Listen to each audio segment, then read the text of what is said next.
Hello students, अब मैं आपके साथ जो टॉपिक शेयर करने जा रहा हूँ उसका नाम है प्लाज्मा मेम्ब्रेन। तो प्लाज्मा मेम्ब्रेन के डिफरेंट मॉडल्स दिए गए हैं, जिनमें से कुछ मॉडल्स के बारे में अपन पहले डिस्कस कर चुके हैं, जैसे lipid and lipid bilayer model, उसके बाद में सैंडविच मॉडल तथा यूनिट मेम्ब्रेन मॉडल। उसके बाद नेक्स्ट है फ्लूइड मोज़ेक मॉडल, जो कि सर्वमान्य मॉडल है।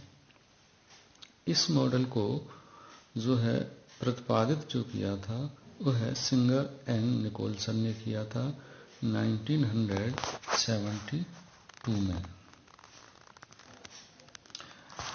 इस मॉडल के अनुसार प्लाज्मा मेम्ब्रेन के अंदर दो प्रोटीन लेयर्स पाई जाती हैं तथा उन प्रोटीन लेयर्स के मध्य में दो लिपिड लेयर्स पाई जाती हैं। ये लिपिड लेयर्स मिलकर के एक लिपिड बाइलेयर का निर्माण करती हैं। और प्रोटीन्स जो पाई जाती हैं वह दो प्रकार की प्रोटीन होती हैं। एक तो पेरिफेरल क्षेत्र में पाई, एक तो जो है लिपिड बाइलेयर के अंदर जो है एम्डेड होती हैं पूरी तरह से, उसमें धसी पाई जाती हैं। इस तरह की प्रोटीन्स को इंटीग्रल प्रोटीन या इंट्रिंसिक प्रोटीन्स कहते हैं। दूसरी प्रोटीन्स जो होते हैं वो है लिपिड लेयर्स के बाहर पाए जाते हैं, जिनको आसानी से सेपरेट भी किया जा सकता है। इनको पेरिफेरल प्रोटीन्स तथा एक्सट्रिंसिक प्रोटीन कहते हैं। अब यदि इसकी स्ट्रक्चर देखी जाए प्लाज्मा मेम्ब्रेन की इस फ्लूइड मोज़ेक मॉडल के अनुसार, तो इसमें एक तो लिपिड बाइलेयर पाई जाएगी। लिपिड बाइलेयर के पोलर हेड्स जो होते हैं वो पेरिफेरल साइड में पाए जाते हैं तथा नॉन पोलर पार्ट्स जो है, या अपन कहेंगे हाइड्रोफोबिक पार्ट जो होते हैं, वो अंदर की साइड में एक दूसरे के सामने पाए जाते हैं।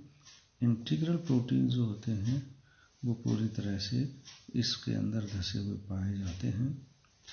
और ये जो प्रोटीन्स होते हैं विभिन्न आयंस के लिए या मॉलिक्यूल्स के लिए ये चैनल का तथा कैरियर का कार्य करते हैं, जिससे होकर के विभिन्न मॉलिक्यूल्स तथा आयंस का कोशिका के अंदर आवागमन होता है। पेरिफेरल प्रोटीन जो होते हैं वो है जो है इसकी लिपिड बाइलेयर की सरफेस पर दोनों साइड में स्थित होते हैं। इसके अलावा जो है इसमें कार्बोहाइड्रेट्स भी पाए जाते हैं। यदि कार्बोहाइड्रेट्स जो है प्रोटीन के साथ अटैच पाए जाते हैं तो इनको ग्लाइकोप्रोटीन कहते हैं फॉस्फेट के साथ, और यदि लिपिड्स के साथ अटैच पाए जाते हैं तो ग्लाइकोलिपिड्स इनको कहते हैं। इसके अलावा एनिमल सेल्स में जो है प्लाज्मा मेम्ब्रेन के अंदर जो है कोलेस्टेरॉल भी पाया जाता है। अब यदि लिपिड बाइलेयर के अंदर एक लिपिड के मॉलिक्यूल की स्ट्रक्चर के बारे में अपन डिस्कस करें तो इसमें एक तो हेड पार्ट पाया जाता है, और यह हेड पार्ट फॉस्फेट ग्रुप युक्त ग्लिसरॉल का बना हुआ होता है। और दूसरा टेल पार्ट पाया जाता है। इस टेल पार्ट में दो फैटी एसिड्स पाए जाते हैं, दो प्रकार के, एक तो सैचुरेटेड फैटी एसिड और दूसरा अनसैचुरेटेड फैटी एसिड पाए जाते हैं। तो इस तरह से अपन एक लिपिड मॉलिक्यूल जो इसके अंदर पाया जाता है उसकी संरचना के बारे में दे सकते हैं। ये ग्लिसरॉल है और ग्लिसरॉल के फर्स्ट मॉलिक्यूल से ये सैचुरेटेड फैटी एसिड जुड़ा हुआ पाया जाएगा। सेकंड कार्बन से यह है अनसैचुरेटेड फैटी एसिड जुड़ा हुआ पाया जाएगा, और थर्ड कार्बन से फॉस्फेट ग्रुप ये अटैच पाया जाएगा। तो एक तो ग्लिसरॉल तथा फॉस्फेट ग्रुप मिल करके ये जो है इसके हेड पार्ट का निर्माण करते हैं, और ये हाइड्रोफिलिक पार्ट होता है लिपिड मॉलिक्यूल का। हाइड्रोफिलिक पार्ट होगा, जल लविंग वाटर लविंग पार्ट होगा, जल रागी पार्ट होगा, अतः जल के साथ ये हाइड्रोजन बॉन्डिंग बनाता है। दूसरा है इसका टेल पार्ट, जिसमें ये फैटी एसिड्स पाए जाते हैं, और ये जो फैटी एसिड होते हैं ये हाइड्रोफोबिक होते हैं नेचर में, अर्थात जल के साथ ये बॉन्डिंग नहीं करते हैं। अब प्लाज्मा मेम्ब्रेन के यदि अपन देखें की पॉइंट्स जो होते हैं उनको अपन इस तरह से डिस्कस कर सकते हैं। इसका मुख्य भाग जो होता है, मेन फैब्रिक जो होता है प्लाज्मा मेम्ब्रेन का, वो है फॉस्फोलिपिड मॉलिक्यूल्स होते हैं। और फॉस्फोलिपिड मॉलिक्यूल्स में दो प्रकार का जो नेचर होता है फॉस्फोलिपिड मॉलिक्यूल्स का, वो एम्फीफिलिक प्रकार का होता है। एम्फीफिलिक का अर्थ ये हो गया कि ड्वेल नेचर होगा इसका, जिसमें इसका हेड जो होता है वो तो होता है हाइड्रोफिलिक नेचर का, और इसका जो टेल जो होता है वो हाइड्रोफोबिक नेचर का होता है। इंटीग्रल प्रोटीन्स उसके बाद इसमें इंटीग्रल प्रोटीन्स होते हैं जो सेकंड मेजर पार्ट के रूप में कार्य करते हैं, जो प्लाज्मा मेम्ब्रेन के अंदर धसे हुए पाए जाते हैं पूरी तरह से। और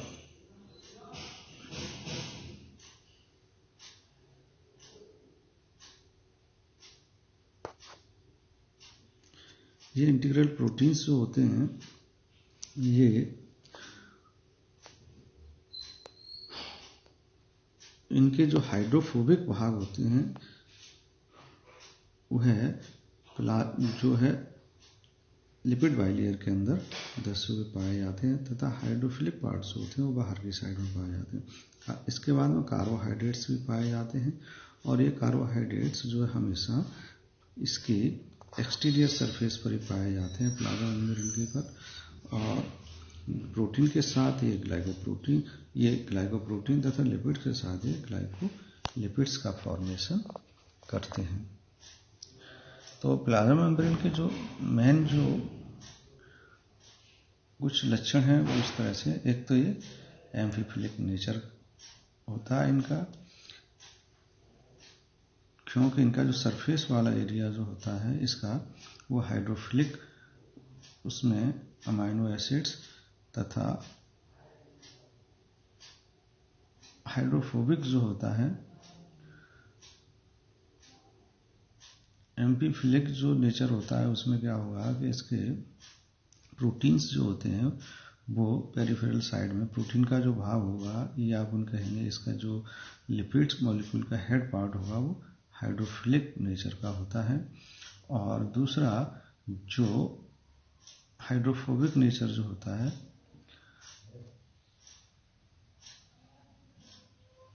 वो इसमें जो अंदर का भाग जो होता है वो हाइड्रोफोबिक नेचर का होता है, जिसको अपन वाटर फियरिंग या वाटर हीटिंग पार्ट कह सकते हैं। हाइड्रोफिलिक पार्ट जो होगा उसको अपन ऐसे कह सकते हैं, having affinity to water, able to absorb, to be wetted by water और वाटर लविंग। और हाइड्रोफोबिक जो पार्ट होगा वो है lacking an affinity for water, unable to absorb और be wetted by water, water fearing या वाटर हेयरिंग पार्ट जो होता है, वाटर हीटिंग पार्ट जो होगा।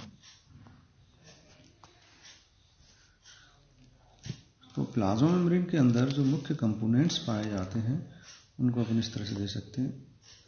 एक तो फॉस्फोलिपिड जो मेन फैब्रिक होता है, इसका कोर पार्ट का निर्माण करता है प्लाज्मा मेम्ब्रेन के को। इंटीग्रल प्रोटीन होते हैं जो फॉस्फोलिपिड के अंदर पूरी तरह से धसे हुए पाए जाते हैं, और इनको आसानी से जो है सेपरेट नहीं किया जा सकता। पेरिफेरल प्रोटीन्स होते हैं इसकी आउटर और प्लाज्मा मेम्ब्रेन के आउटर और इनर सरफेस पर लिपिड बाइलेयर के दोनों साइड में पाए जाते हैं, और इनको आसानी से सेपरेट भी किया जा सकता है। कार्बोहाइड्रेट्स जो होते हैं हमेशा एक्सट्रिंसिक लेयर पर ही पाए जाते हैं, और जो यदि लिपिड के साथ जुड़े हुए पाए जाएंगे तो इनको ग्लाइकोलिपिड कहते हैं, और प्रोटीन के साथ जुड़े पाए जाएंगे ग्लाइकोप्रोटीन कहते हैं। इसके अलावा इसमें कोलेस्टेरॉल भी उपस्थित होता है। अब यदि फंक्शंस देखे जाए प्लाज्मा मेम्ब्रेन के, तो एक तो गैस का आदान प्रदान प्लाज्मा मेम्ब्रेन के थ्रू होता है। स्मॉल मॉलिक्यूल्स का आदान प्रदान जो है इनकी जो प्रोटीन्स होते हैं उनके द्वारा होता है। एक इसमें एंडोसाइटोसिस के अंदर जो है लार्ज मॉलिक्यूल्स को ये अंदर एब्जॉर्ब करते हैं, प्लाज्मा मेम्ब्रेन के द्वारा एब्जॉर्ब किया जाता है। और एक्सोसाइटोसिस के द्वारा इसमें हार्मोन्स इत्यादि एंजाइम्स को बाहर की साइड में जो है सीक्रेट किया जाता है। तो इस तरह से प्लाज्मा मेम्ब्रेन के स्ट्रक्चर के डिफरेंट मॉडल्स को हम दे सकते हैं। Thank you.